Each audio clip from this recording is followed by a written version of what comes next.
Hey everybody, this is Perch. I've gotten a couple questions specifically about the timing of Inferno, and I mentioned it in the review. I always like, by the way, when I do a review that's lighthearted, and somebody comes in and goes, "This seems just like mean joking," and it's like, yeah, well, yeah. I mean, it's a sarcastic kind of light take on things. You'll notice in that review, I didn't go after Jonathan Hickman's family or how his face looks or various personal insults. I joked around about the book because that's if you go to a comic shop and people are explaining kind of comics, sometimes that's one of the ways you do it. You kind of jokingly talk about the comic. So take a joke, people. I mean, come on. The X-Men fandom, like the Poison Ivy fandom, is just there is a complete lack of humor in some circles of this that just cannot. Anyway, but whatever. I'll complain a little bit. There you go. But every time you can't. It's like no humor is allowed here, sir. You must just like. It's like okay, that's fine. Um, just do your downvote, move on.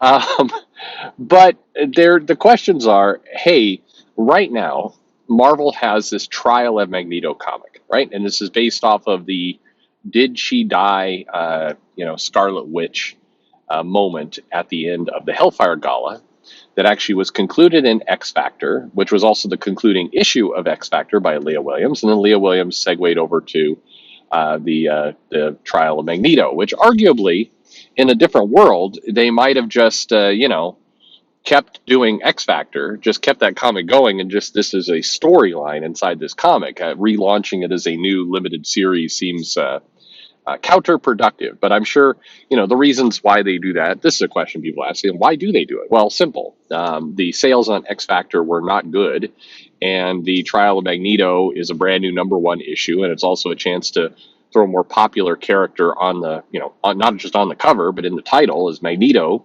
And the idea is like, hey, we'll spike the sales. And they did. The Trial of Magneto #1 sold more copies than I think any issue of X Factor that was released, as I recall. But anyway, that's why they do it, for sales. As a reader, it's annoying.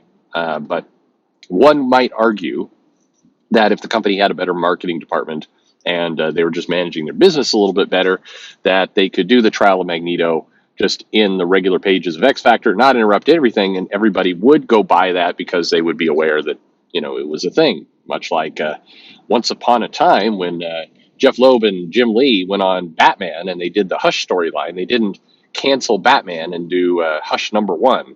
It was just in Batman. It was just a random issue in Batman, and sales spiked and went real high because the company got the word out there that Jim Lee was on this book and they were going to do a tight storyline, and it's just how it works. But I digress. So right now, 2 issues of the Trial of Magneto have come out, and then we've got Inferno #1 that just came out. And Trial of Magneto, I think is it 4 issues or 5 issues? It used to be easy with this stuff. Limited series were typically 4 issues, and then every now and then there'd be 6 issues, and now it's we've got hell, that Tom King Supergirl book is 9 issues. Like it's all over the freaking place. It's annoying. That's what it is actually. So anyway, so this is all going on, and the question mark becomes, hey, I can't help but notice that I'm reading Trial of Magneto, and Magneto seems to be on trial, and in Krakoan law, he kills no human. You can kill no human. He's got to go to the bad place where Sabretooth is, if he's found guilty of this, and he seems guilty. But then the Scarlet Witch seems not dead as well. So what is going on exactly?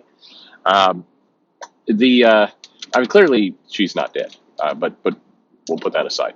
So who actually did the deed? Who stabbed her? There was a lot of speculation of like, oh, maybe it was Mystique who's trying to cause some trouble leading into Inferno. Well, that seems less likely. In fact, completely unlikely now, for the simple fact that Inferno is shipping and going, and we're halfway through or less of this Trial of Magneto comic. And in fact, Trial of Magneto is going to kind of wrap up right about the time Inferno is wrapped up. So if this is kind of a big Mystique plan to frame, Magneto to get him kind of out of the picture while she can, do some shenanigans behind the scenes to burn down Krakoa, Well, that wouldn't make it. I mean, these stories are going to play out, asynchronously. And we have heard definitively from Marvel the statement of most of the events of Inferno take place after the conclusion to Trial of Magneto, which hasn't shipped yet. So there you go. So that's where these are organized. If you want to know how Trial of Magneto ends, i.e., we know now Magneto's not going to be going to the bad place. We know that Mystique is not going to be revealed as the secret killer because she's wandering around. So, maybe it's that nature girl who stabs people in the neck with scissors if they pollute the oceans. Maybe she's the one. Who knows? But that the question I've got is, why do companies do this? Why do companies put out these very convoluted, messy books that are kind of out of sequence, and then doesn't it seem defeating? For a book like Trial of Magneto, like why should you keep reading that title if you know from Inferno #1 that Magneto is clearly not in jail and nothing really seems to have happened on the island. People are just wandering around like normal. So what's the point? And it's a fair question. I mean, for me, the point of reading a comic is always to read the comic and enjoy the story. So I'm not as fussed with the idea of these things being out of sequence. It doesn't ruin the story for me if I see something in the future and, it looks like the island didn't undergo cataclysmic changes and the Avengers didn't blow up Krakoa. That doesn't ruin the story for me. But for some, it absolutely does. And from a sales and marketing perspective, it's bad when you do things like this because it is going to take some of the wind out of the sails of Trial of Magneto. When you know that there's not going to be a shock ending that upends the status quo. And by the way, comics shouldn't all have status quo upending nonsense in them. That tends to be bad when that happens. It's not a great thing. However, it would be a lie to say that the belief of some of those, some of these status quo changing mega moments, that is what drives speculation. That is what drives people buying comics in a lot of cases. It's why I went through the whole thing at the beginning. It's why Marvel decided to do Trial of Magneto as its own series, as opposed to just having the story in X Factor and running with it there. I mean, they purposefully split it off in order to get some additional sales and kind of hype this up as its own event. And then they proceeded to then spoil their own event and their own plans by releasing a book that takes place after this series, concludes, which it won't conclude for several months. So this is just dumb. And I understand, sometimes I say things like this, and once again, like the X fans will appear out of the woodwork, like pests to go, how dare you insult the? This isn't about insulting, Leah Williams or Jonathan Hickman or the X people. This is insulting just Marvel's basic logistics, which suck when this kind of stuff happens, and this stuff happens a lot. I'm part of the thing that goes on in comics is that you want some element of suspense. You want some element of I don't know what's going to happen next, so I have to run to that comic shop to buy the comic. Everybody who likes and loves comics and wants them to continue should also want that, because that's what generates sales. And if you have sales, comics tend to continue. The reason why X Factor was cut short is sales were low. The reason why you often see titles get canceled, maybe over DC, like Hawkman, very good title, it didn't generate the tension that it needed to keep the book in print.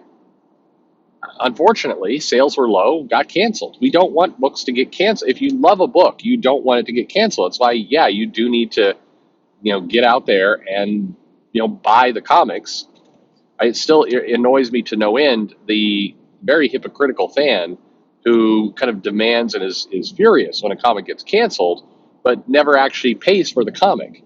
You can't have it both ways. If you want the comic to continue, you're going to have to put some money into it. Or just not bitch when it gets canceled, because your actions help lead to cancellation, bluntly. I think it's a terrible decision, especially with what they're trying to do and coordinate. And the goofiest part of this, by the way, and maybe what makes this so feel so egregious, is that we have been on set with countless messages from the X office that they are on Zoom calls, multiple times a week. They have a Slack channel, so they're always collaborating and tossing their ideas around, and they're lining everything up, and they're working harmoniously together as a well-oiled machine. And yet, the cancellation of X Factor seemed to come as a surprise to many of the individuals involved, certainly to the customer base.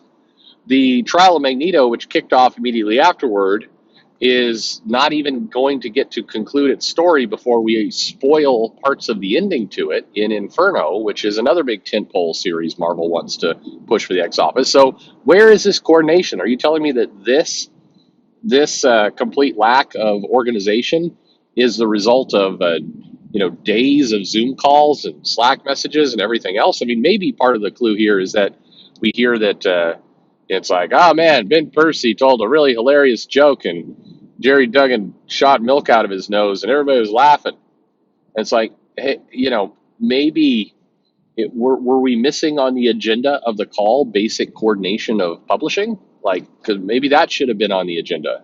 Maybe a couple less jokes and more of that.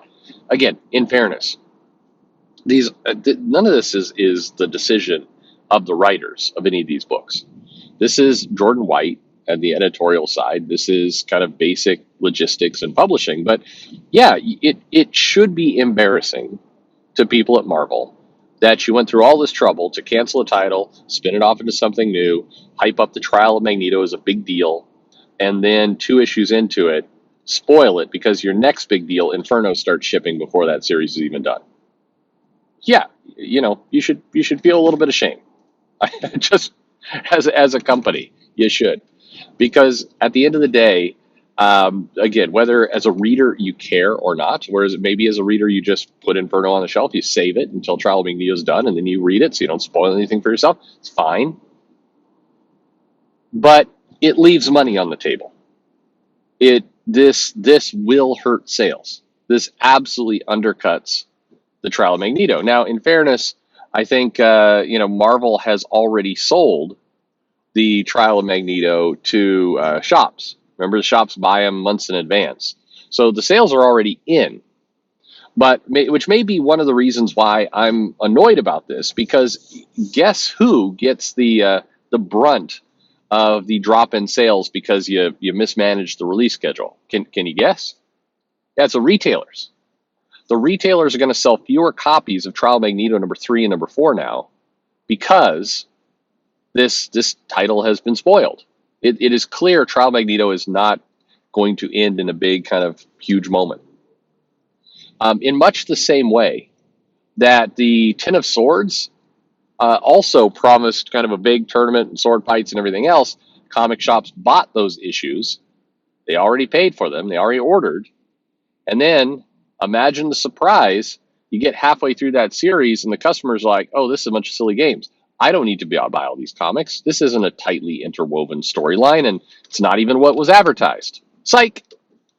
Guess who has those unsold copies on the shelves? That's right, the retailers. This isn't helpful, and this is now the second time in the last 12 months that this has emerged out of the X office, and it sucks. So, anyway, kind of answering your question, also a little bit of a rant. So, anyway, there you go. Let me know your thoughts. Maybe this isn't a big deal. Again, I am biased here because as a retailer, these kinds of moves take money out of my pocket. And also it makes me very cynical about ordering these things as much in the future, which is absolutely what happens. Retailers are going to short their orders going forward. That's the result. So, but as a fan, as a customer, maybe it's a big deal to you, maybe it isn't. For many, it's not a big deal, but the mechanism behind this was completely avoidable, is my point. Anyway, let me know your thoughts in the comments below. Like and subscribe, of course, and thank you for listening.